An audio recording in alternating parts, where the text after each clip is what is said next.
yourself, and we've been reading a little in the media of recent times about what's happening in our district, so pleased to hear from you as well. Thank you. So I'll hit the sweet red button for a start so people can hear. Thank you for inviting me along, and I plan to just give a short introduction about myself and then talk about what's been happening, probably prominent in the media and what you know in your personal lives since probably the beginning of the year. So my name's Mark Warner.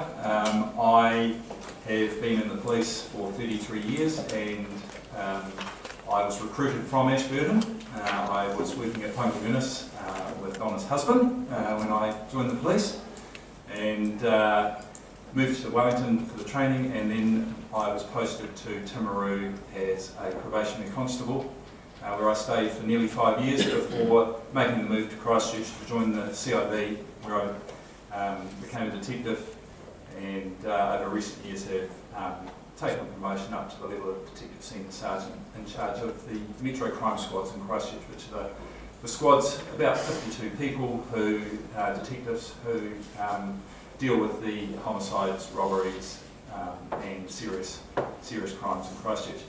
I've been here since Monday last week, and it's actually exciting to be back here, having lived here for 19 years growing up, going to primary school, high school, and working here for a time before I moved on.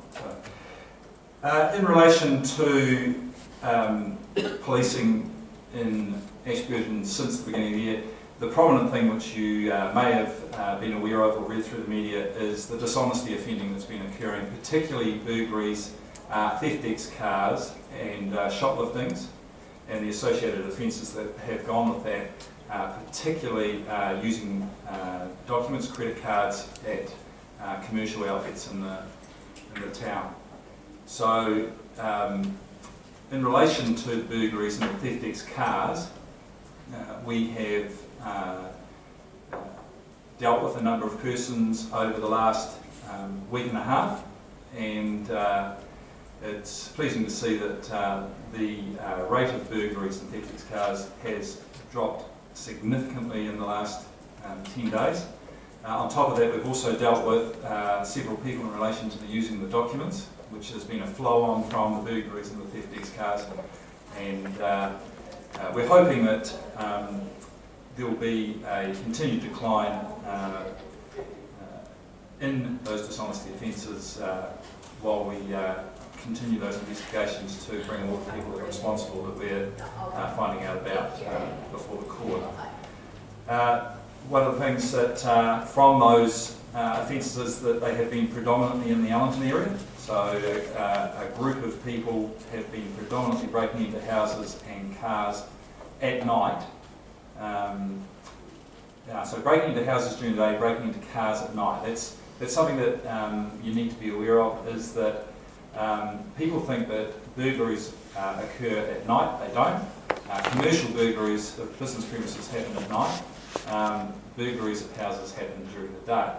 And I put a story up through the local media last week for people to be vigilant in relation to seeing people walking around their house, knocking on their doors and asking inane questions. It's very, very important that they report it straight away. So they ring the police on 111 and they say that there has been a spate of burglaries in our area, and the police have asked that we ring 111 to report it. Okay. When that appeared in the paper, I actually received phone calls from people to say, it's funny you said you put that in, because I had a person knock on my door just a couple of days earlier asking for someone who I've lived here 10 years, never heard of them, and I know my neighbours. So hopefully that's working. In relation to cars, the only thing we can say about that is it generally happens at night to cars generally parked on the street, but it can also happen to cars parked up driveways. And it generally relates to what they can see lying in the car on the front or the back seat. So if you've got a handbag lying on the front seat or the back seat, or a laptop bag, the car, they're going to break the window and steal it, because that's what they're after. And particularly in recent times, they've been after credit cards and utilising them for pay wave. So they've been going to the premises around here. They know that the pay wave works up to the value of $80, everybody knows that, and they have been doing it for a period of hours after they've broken into the vehicle and stolen the card, and then they're just stopping using it because they know that the owner's probably found that the car's been broken into, rang the bank and stopped the cards, and so they're discarding the card and stop using it by the time that's happened. So really that's that. The other thing is the burglaries. There had been a bit of a prevalence since the new year, burglaries occurring in houses that are up long driveways. And the thought there is that people are possibly a little bit more relaxed about security of their house when they live in a back section, and that maybe it could be one or two particular offenders who have seen that as an avenue to exploit. It's a little bit like in Christchurch when, putting my CIB cap back on, when you're speaking to certain burglars, and I worked on the burglary squad for 6 years, some of them thought that you only target certain suburbs because those are the wealthy suburbs that have, and so they would only target places like Cashmere and Mount Pleasant and some, because they thought that's where all the wealthy people lived and that's where you got the best bang for the buck. And so, yeah, that's really all I need to say in relation to that. Obviously, there's been a lot of work in relation to farm properties over recent years, because it was only about 2.5–3 years ago there was a really significant peak in thefts and burglaries of farm properties in mid-Canterbury. That will continue, however. I think that most people who live and work on farms now are pretty hyper-vigilant about keeping an eye out on their own property and who's around and their neighbour's property. So that's imperative. That's really good.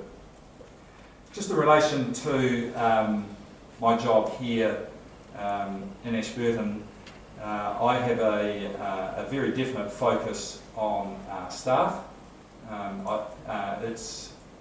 It's what I pride myself on in Christchurch with my staff in the CIB, and it's what I will pride myself for the time that I'm here in Ashburton, is looking after the welfare of my staff, valuing my staff, and particularly giving them the training and skills to do their job to the highest level possible. And the flow-on effect from that is obviously we keep our community safer, and particularly one of the phrases you'll hear the police use a lot is look at trust and confidence. Now, I don't look at trust and confidence just from your perspective looking in, I also look at trust and confidence from my staff looking out as well, so they have trust and confidence in doing their job as well as you having trust and confidence in them doing their job. And that's pretty much it.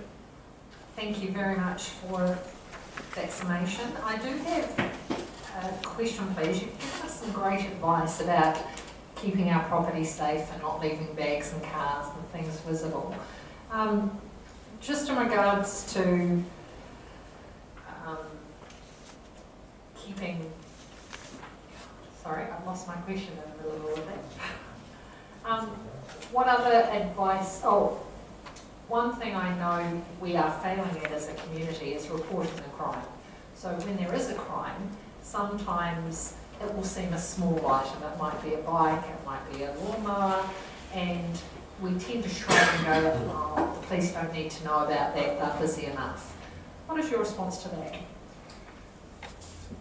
So in relation to that, I'll use the bike as an example. At the police station at the moment, there's a number of bikes that we can't find owners for, and that's because we will be going to addresses, executing search warrants at addresses, stopping people on the street who are riding bikes. Where'd you get this bike from?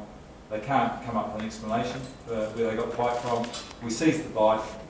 In many cases, they'll be charged with theft from persons unknown. But of course, what happens at the end of the day, we have to end up sending the bike to auction. If a person reports their bike stolen, the things that we want to know first and foremost is the serial number. A lot of people don't have those. However, everybody can describe their bike by colour, usually by make, possibly by model, and usually by something distinctive about their bike, whether it's got particular hand grips on it, or it's got a light on it, or a particular scratch or dent on it.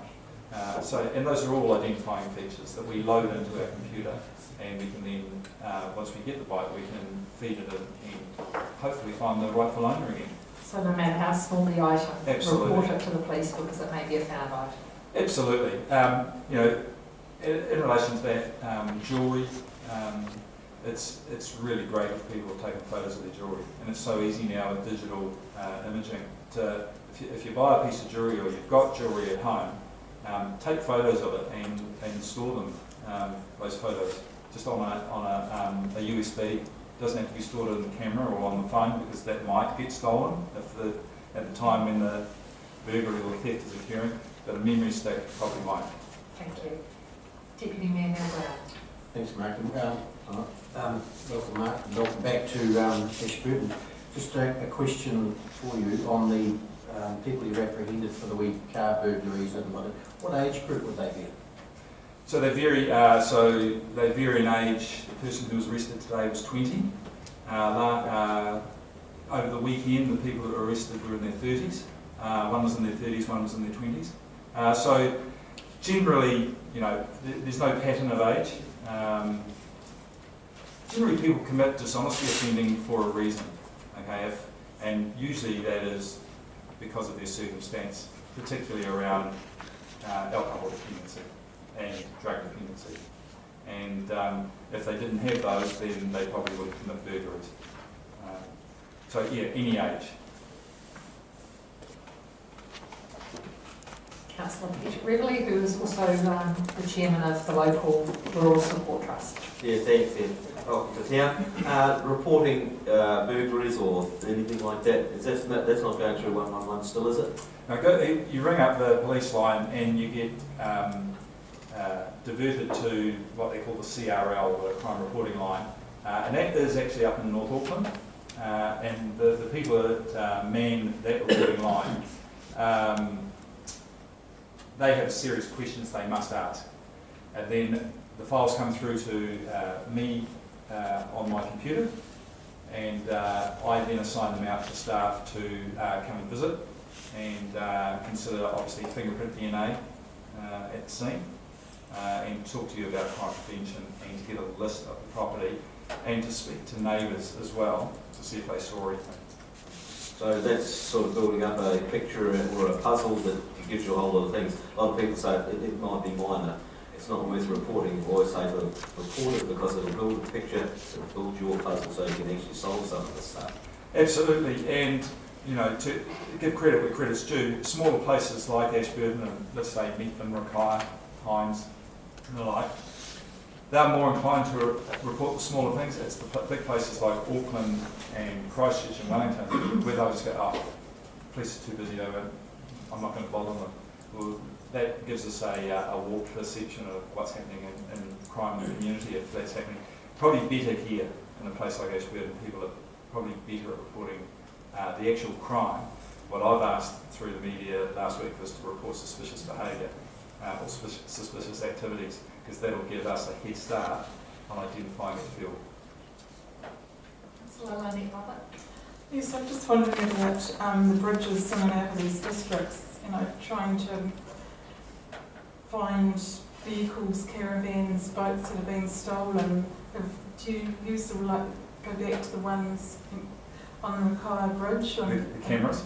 Yes, and social media, like Facebook and stuff, is that helping? So I'll give an example. You talk about Facebook for a start. So there was, you're probably aware that the boat and trailer was stolen here in town a couple of 3 days ago, put on Facebook, and a very diligent neighbour to the property where it ended up in Oamaru rang the police, and it was recovered within hours of it being stolen here. So that was very good. In relation to the crime cameras, obviously we can look at crime cameras here and the traffic cameras, and they also are looking at them 24/7 up in Christchurch. And so they have the ability to log on to all the cameras up in Christchurch. We have the ability to log on to all the cameras here.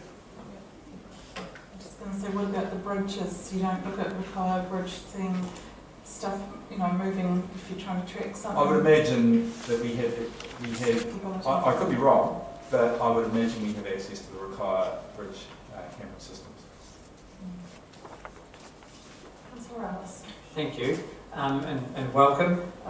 We've just done what we call it in our places survey, and community safety featured very highly in that, which also included things like street lighting and various components like that. But one of the things that showed up, and we just had a presentation from someone from the YMCA on this, was the youth gangs in our town and how some of the other youth are concerned, if you like, with the wearing of the bandanas and the different associations that have. Do you feel there is much of a presence in our town, and is there much of a problem with that? So I haven't looked into the youth gang issue in Ashburton yet. I have heard through the staff about issues with youths in particular areas. Obviously the Domain is one area that they congregate, but I haven't actually looked into the wearing of colours and different factions. I'm more than happy to do that and report that next time in relation to that. If you're offering to come back again, I'm sure that would be delighted to see you. I do have some questions, please, around domestic violence and what our stats are looking like and what the trends are. So I failed to mention when I was giving my introduction that I was actually the family violence coordinator in Canterbury for 3 years when I was a detective sergeant, and it's fair to say I'm pretty passionate about how we deal with family violence, or family harm as it's called now. And so really from last Monday, every day I'm going through and I look at every event that the staff attend that is a family harm related event to make sure that they have attended it properly, taken the correct action and the correct follow-up is occurring. And I am actually pleased to say that I haven't found any issues yet. And there's the Favours meeting here every Thursday at 11 o'clock, which Senior Constable Mark Dryland attends. I went along to that last Thursday, and the people around that table are doing a very, very good job. Didn't do a particularly good job yesterday because some people couldn't get here due to the weather. But he did an admirable job yesterday, and I believe they teleconferenced in anyway. But no, I have to say that they are doing a very good job here in relation to making sure that when a family violence event is reported, they are taking the appropriate action, that when there's clear evidence of an offence, the offending person is arrested, and when there is not clear evidence of an offence, they are issuing PSOs. Thank you very much. Thank you for the reassurance. Just didn't quite hear what trend it is, whether we're on the end. No, I haven't got to trend yet. It, since I've been here, there's been one or two a day, really. Family harm incidents attended. It's not too bad. In Christchurch, some days, I can tell you because I do follow the figures very closely in Christchurch, and I convey them to the media because obviously I have daily contact with the media in Christchurch. Sometimes there's upwards of between 50 and 60 family harm events in Christchurch a day. Thank you. But even for those of us who are unfamiliar with your statistics, one or two a day seems one or two too many. Absolutely. Are there any further questions? Just in relation to that one or two a day, a family harm event can be just a verbal argument. Sure. It still gets reported as a family harm event and goes through exactly the same process as if it was a violent physical attack. Excellent. Thank you for that clarification. And can I just reiterate Engineer Brown's comments? Lovely to have you home. We hope that your stay is long, and we really appreciate you coming back to help us. So thank you. Very much. And we will take you up on your kind offer of coming back. Yeah, lovely. Thank you very much. Councillor